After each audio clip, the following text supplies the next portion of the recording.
اس اماں نے نظر مانی ہے، پھر اللہ کی شان ہے، اس کے دل کے اندر ہے مجھے اللہ بیٹا دے گا، میں بیت المقدس کی خدمت کے لیے وقف کر دوں گی۔ لیکن اب اس نے تو یوں سمجھ کے اپنے خیال کے، اپنے ظن غالب کے مطابق اس نے کہا بیٹا ہوگا میں بیت المقدس کا خادم بنا دوں گی، لیکن اس نے جو نظر مان لیا ہے، ہوا کیا ہے، ہوا کیا ہے، معلوم ہوا اپنے پیٹ کے حال کا اللہ کی سچی ولیہ کو پتہ نہیں ہے۔ جب اپنے پیٹ کے حال کا پتہ نہیں ہے، سارے جہان کے حال کا بھی پتہ نہیں ہے۔ اللہ پاک فرماتے ہیں فَتَقَبَّلَهَا رَبُّهَا بِقَبُولٍ حَسَنٍ وَأَنبَتَهَا نَبَاتًا حَسَنًا وَكَفَّلَهَا زَكَرِيَّا۔ حضرت مریم کی اماں کی نظر کو میرے رب نے قبول کیا، پھر حضرت مریم کو اللہ پاک نے بڑھایا، اس کی نظر قبول ہو گئی، احسن قبول کے ساتھ ہو گئی، حسن قبول کے ساتھ ہو گئی ہے، پھر اس کی تربیت ہونے لگی ہے۔ اب اللہ کا کرنا ایسے ہوا ہے، اس کے دل میں تھا بیٹا ہوگا، آگے سے کہتی ہے فَلَمَّا وَضَعَتْهَا قَالَتْ رَبِّ إِنِّي وَضَعْتُهَا أُنْثَىٰ إِنِّي سَمَّيْتُهَا مریم، إِنِّي سَمَّيْتُهَا مریم، میرے پالن ہارا میں نے تو بچی کو جنم دیا ہے اور میں نے اس کا نام رکھ دیا ہے، میں نے نام رکھ دیا ہے۔ ہمارے ہاں پتہ کیا ہوتا ہے، آپ سمجھدار پڑھے لکھے لوگ بیٹھے ہو، آپ نے دیکھا ہوگا روڈوں پر وہ پینا فلیکس لگے ہوتے ہیں یا یہ اشتہار لگے ہوتے ہیں بڑے بڑے ایڈورٹائزمنٹ کے، مشہوریوں کے۔ لیکس صابن کی مشہوری ہوتی ہے، اوپر لیکس ہوتا ہے، نیچے عورت کی تصویر ہوتی ہے کہ نہیں ہوتی ہے؟ چلو اتنے بندے بیٹھے ہو، مجھے کوئی بندہ وہاں اس پر لکھی ہوئی عورت کی تصویر کے ساتھ اس کا نام بھی لکھا ہوتا ہے۔ میں بات سمجھانا چاہتا ہوں، ہم کہتے ہیں نام کو چھپاؤ، عورت کا نام لینا پڑ جائے وہ چپ ہوئے، عورت کا نام لے رہے ہو، عورت کے نام لینے میں کوئی قباحت نہیں ہے، اگر ہوتی نا تو حدیث میں نہ آتا عن عائشہ تھا، آتا ہے نہیں حدیث میں، عن ام سلمہ تھا رضی اللہ تعالی ہے، لیکن ہم کیا کرتے، نام کو نہیں چھپانا تھا، عورت کو چھپانا تھا، ہم نے نام چھپایا، عورت کو ظاہر کر دیا۔ سمجھو بات کہ نہیں سمجھو؟ سمجھے۔ انی سمیتها مریم وانی اعیذها بک وذریتها من الشیطان الرجیم۔ اللہ کا قرآن کہتا ہے حضرت زکریا کی کفالت میں چلی گئیں، انہوں نے بیت المقدس کی سیڑھیوں کے پاس اوپر والی جگہ پر ایک کمرہ ہے، اس کمرے میں حضرت مریم کو ٹھہرا دیا گیا ہے۔ اب کفلہا زکریا، کفالت ہو رہی ہے، حضرت زکریا علیہ السلام آتے ہیں، کھانے پینے کی اشیاء دے جاتے ہیں، اس کے بعد پھر مکفل کر دیتے ہیں، واپس تشریف لاتے لے جاتے ہیں۔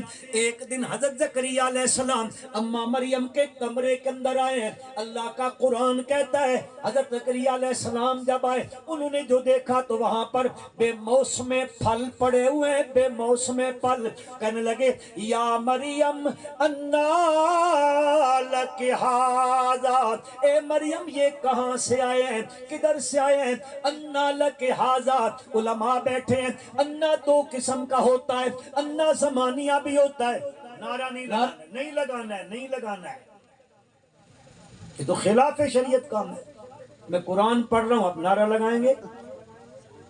ہاں ہم سب کے قائد ہیں، وہ تشریف لا رہے ہیں، انشاءاللہ آئیں گے اور بہت خوبصورت بیان بھی کریں گے، ناراض بھی نہ ہو۔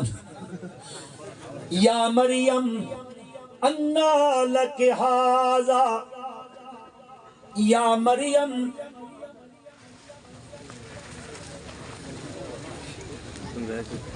یا مریم انا لک ھذا، یہ کہاں سے آئے؟ علماء تشریف فرمائے، انا زمانیہ بھی ہوتا ہے، انا مکانیہ بھی ہوتا ہے، کیا کہتے ہیں انا لک ھذا، اگر زمانیہ بناؤ معنی بنے گا مریم ان چیزیں، یہ جو چیزیں ہیں اس موسم میں فلسطین میں نہیں ملتی ہے، موسم نہیں ہے ان کا۔ اگر اس کو زمکانیہ بناؤ تو فلسطین کے علاقے میں یہ چیز پائی نہیں جاتی ہے، تیرے پاس کہاں سے آ گئی؟ اور میرے مسلمان بھائیوں، اس اماں کا جواب سنو، حضرت مریم کا جواب سنو۔ حضرت مریم نے یوں نہیں فرمایا ہم پہنچی ہوئی سرکاریں چھو کر دیتے یوں ہو جاتا ہے، کیا کہتی ہیں؟ قالت ہوا من عند اللہ، کس نے دیے؟ اونچا نام لے لو، نہیں لے تو میں بس کرتا ہوں یار، کمال ہے خدا۔ انا قالت یا مریم انا لک ھذا قالت ہوا من عند اللہ، کس نے بھیجے ہیں؟ اس نے دیے، اس نے دیے جو موسموں کا محتاج نہیں ہے، اس نے دیے جو موسموں کا محتاج۔ حضرت شیخ القرآن مولانا غلام اللہ خان، کہو یار زور سے کہو، رحمت اللہ تعالی علیہ، فرماتے تھے میں نے یہ آیت قرآن کی پڑھی اور آگے حضرت زکریا کا تذکر آتا ہے کہ وہ کہتے ہیں مولا ہنالک دعا زکریا ربا قال رب ہب لی من لدنک ذریۃ طیبہ۔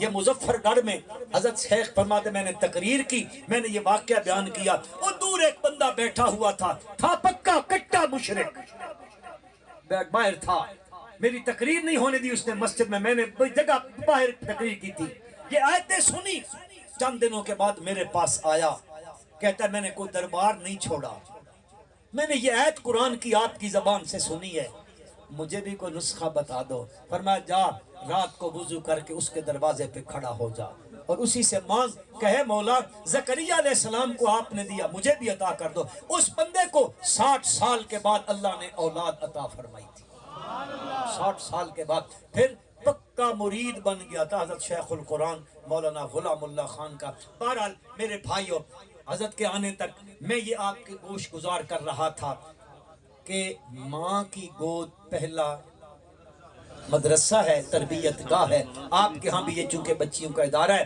میں آپ سے گزارش کروں گا اپنی بچیوں کو اس ادارے میں داخل کروائیں اور ادارے کے ساتھ تعاون بھی فرمائیں تاکہ یہ ادارہ پھلے پھولے اور علاقے میں اللہ کے دین کا چرچا ہو جائے، یہ گلشن آباد ہو جائے۔ اللہ تعالیٰ ان کی اس محنت اور کاوش کو شرف قبولیت عطا فرمائیں۔